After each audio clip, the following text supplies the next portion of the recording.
आपसे पूछना चाहता हूं, यह सिर्फ महज संयोग है या एक व्यवस्थित भारत विरोधी प्रयोग है? मैं पुनः कह रहा हूं, यह महज संयोग है या व्यवस्थित भारत विरोधी प्रयोग है?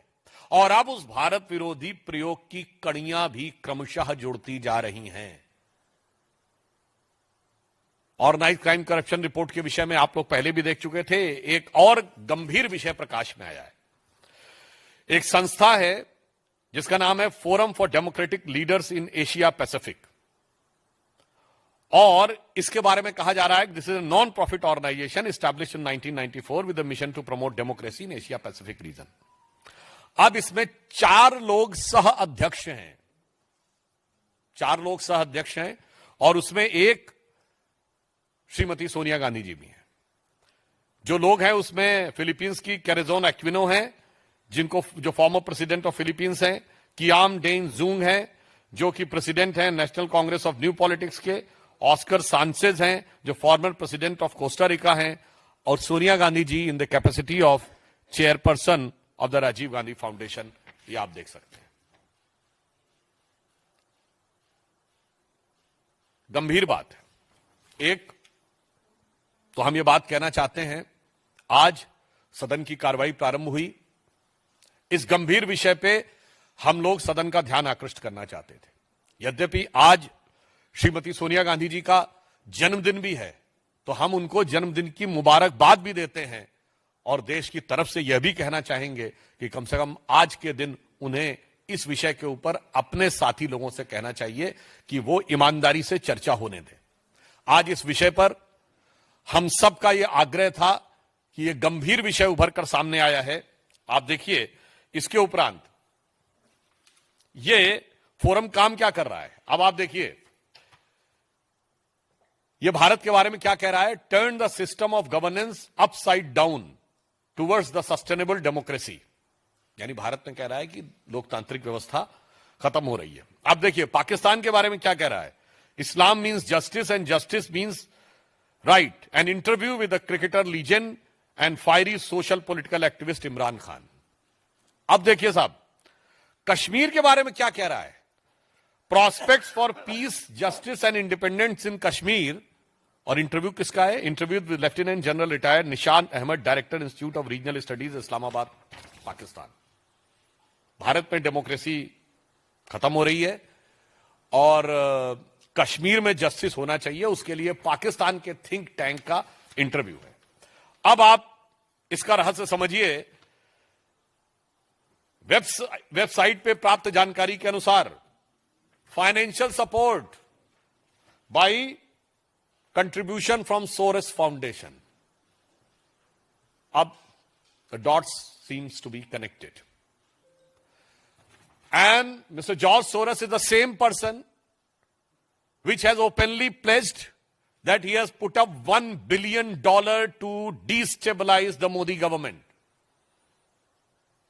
बहुत साफ है कि धन कुबेर से धन का प्रवाह किस काम के लिए हो रहा है। आज तक भारत या विदेश के किसी भी धनी व्यक्ति ने ओपनली पॉलिटिकल एजेंडा के लिए धन देने की वह घोषणा नहीं की है, और यह जॉर्ज सोरस ने किया है।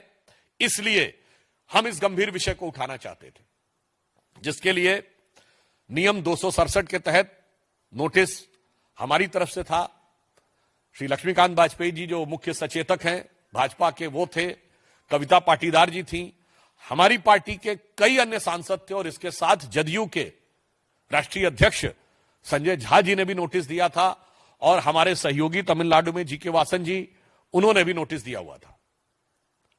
परंतु विपक्ष इसके ऊपर ईमानदारी से चर्चा नहीं चाहता है, और इसलिए वो अपनी इन कारगुजारियों को छुपाने का जितना भी प्रयास कर ले, आज हम साफ साफ विपक्ष और विशेषकर कांग्रेस पार्टी से पूछना चाहते हैं कि ये forum for democratic leaders of Asia Pacific से आपका क्या संबंध है। साफ साफ बताइए। और इसमें जिस प्रकार से भारत विरोधी और पाकिस्तान समर्थक बातें कही जा रही हैं, वो आपकी सहमति से हैं या आपकी दुरभिसंधि के साथ हैं। With your cognizance and coherence.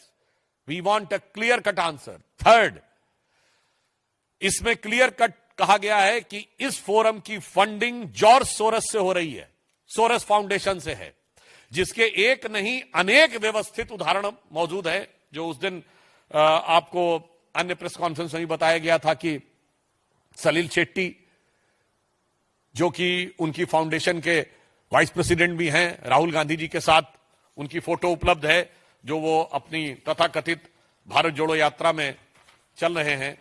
ये भारत की एकता और अखंडता के लिए खंड खंड करने वालों के स्वप्न को साकार करने का यह प्रयास हो रहा है।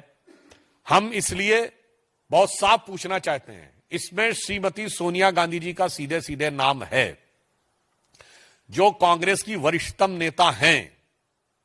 भारतीय जनता पार्टी का स्पष्ट रूप से मानना है कि जो कुछ घटनाएं जॉर्ज सोरेस, उनका ऑर्गेनाइजेशन और उनसे जुड़े हुए विदेशी संस्थान कर रहे हैं, वो भारत में अस्थिरता पैदा करने की एक देशद्रोह के समकक्ष साजिश है। It amounts to destabilise the nation and equivalent to treason. अगर ऐसे लोगों के साथ आपका संबंध है तो मैं कांग्रेस के शीर्ष नेतृत्व से पूछना चाहता हूं, क्या आपका शीर्ष नेतृत्व देशद्रोहियों के साथ है?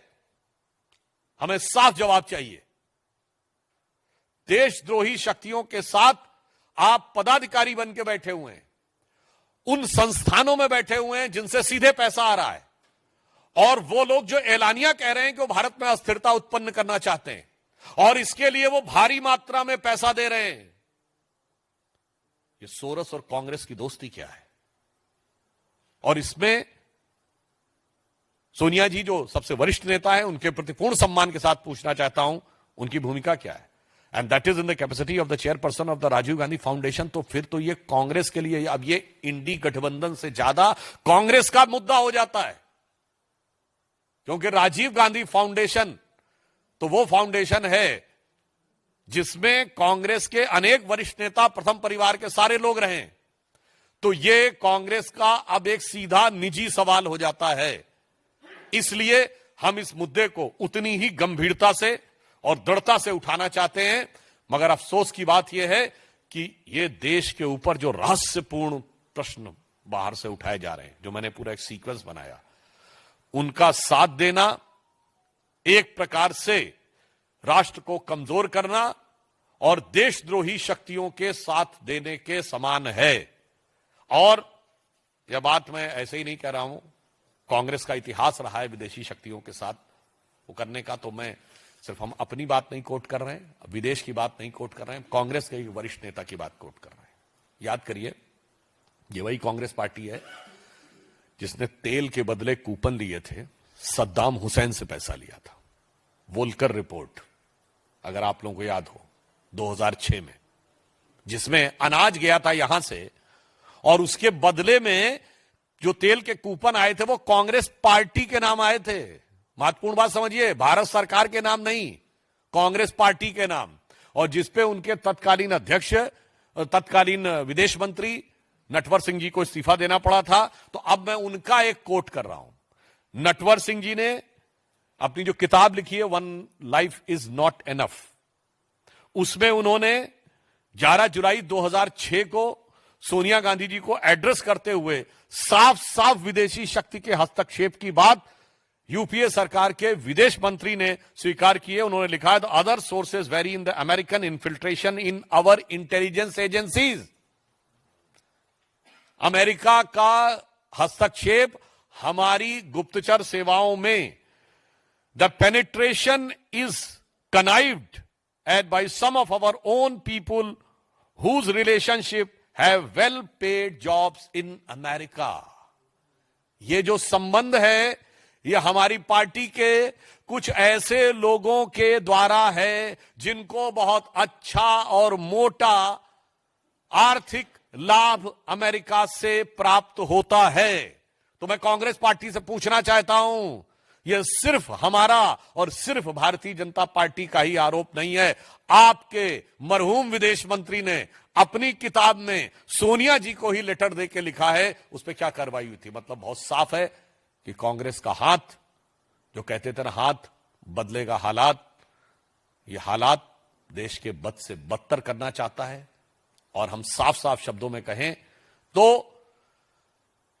कांग्रेस का हाथ विदेशी शक्तियों के साथ अब बिल्कुल साफ दिख रहा है। इससे पहले जो मीडिया रिपोर्ट आई थी फ्रेंच की, जिसपे हम लोग पहले भी कर चुके हैं, जिसमें कि कांग्रेस का इस प्रकार की संलिप्तता और संबद्धता साफ है और आज सर्वोच्च स्तर तक यह दिखाई पड़ा है।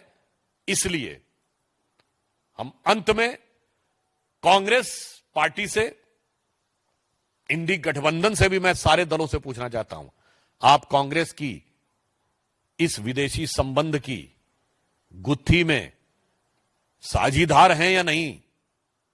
और कांग्रेस पार्टी से पूछना चाहता हूं, आपके शीर्ष नेतृत्व का क्या संबंध है।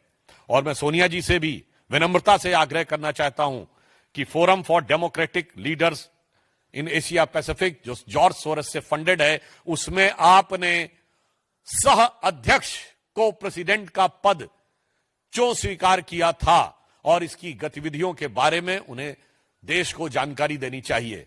पर यह भी आश्वस्त करना चाहता हूं देश को कि अगर कुछ लोगों को यह गलतफहमी है कि विदेश में के आधार पर, विदेश की छांव लेकर, विदेश की आड़ लेकर वो भारत को अस्थिर करने का प्रयास करेंगे, तो श्री नरेंद्र मोदी जी के नेतृत्व में भारतीय जनता पार्टी और एनडीए और भारत की सरकार पूरी तरीके से भारत के हितों की रक्षा के लिए दृढ़ संकल्प है।